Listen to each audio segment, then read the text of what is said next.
آپ کو معلوم ہے کہ حضرت موسیٰ علیہ السلام کو جب تورات پر طلب کیا گیا تو کوہ طور پر تورات دینے کے لیے،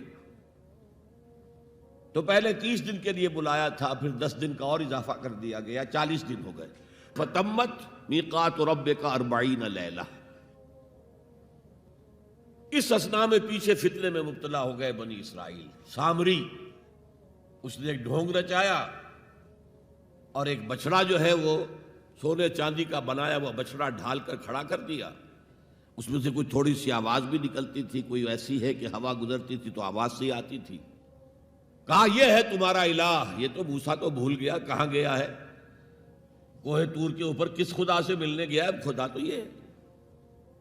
اور بنی اسرائیل کے بہت سے لوگ اس فریب میں آ گئے اور بچڑے کی پوجا کرنے لگے۔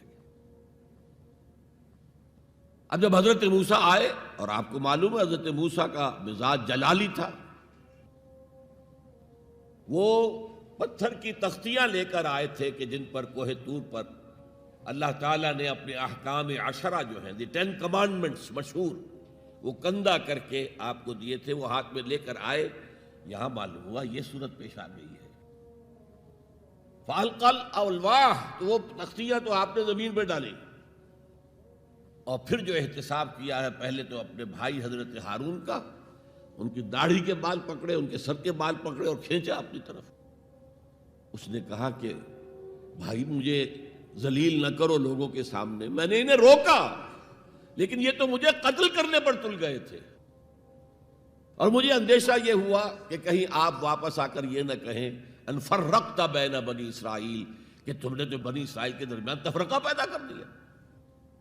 تو میں نے کہا آپ ہی واپس آ کر نپٹے۔ اب پہلی بات نوٹ کیجئے، تاریخ انسانی کا یہ عظیم واقعہ ہے، کئی ہزار یہودی اپنے اپنے قبیلے کے لوگوں کے ہاتھوں ذبح کیے گئے۔ اس پر اللہ تعالیٰ نے حکم دیا اور حضرت موسیٰ نے وہ حکم دیا، اللہ کا حکم موسیٰ نے پہنچایا کہ 12 قبیلے ہیں نا، ہر قبیلے کے جن لوگوں نے یہ حرکت کی ہے ان کو اسی قبیلے کے لوگ اپنے ہاتھ سے ذبح کریں۔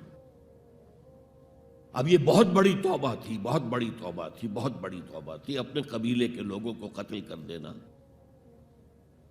پھر وہ 70 نمائندے لے کر تمام جو بڑے لوگ تھے کوہ طور پر حاضر ہوئے، اجتماعی طور پر اللہ سے عفو درگزر کی درخواست بھی کرنے کے لیے۔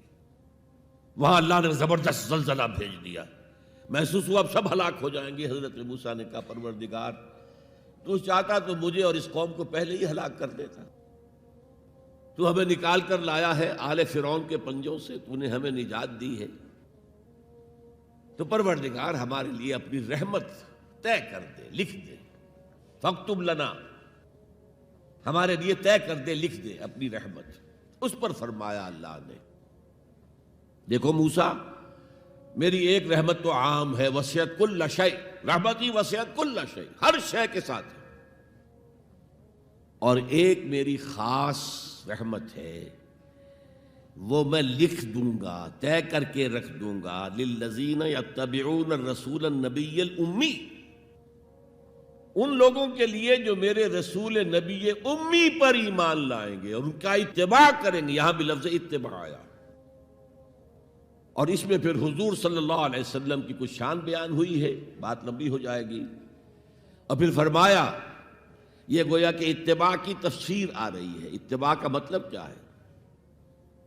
فالذین آمنوا بہ وعزروہ ونصروہ واتبعوا النور الذی انزل معہ اولئک ھم المفلحون، تو جو لوگ ان پر ایمان لائیں گے اور جو ان کی تعظیم کریں گے اور جو ان کی نصرت کریں گے، مدد کریں گے، اور جو اس نور کی پیروی کریں گے جو ان کے ساتھ نازل کیا جائے گا، تو وہی ہوں گے مفلحون، وہ ہوں گے کامیاب ہونے والے، فلاح یافتہ لوگ وہ ہوں گے جو یہ 4 رشتے ہمارے اس رسول نبی امی کے ساتھ پختگی کے ساتھ قائم کر لیں۔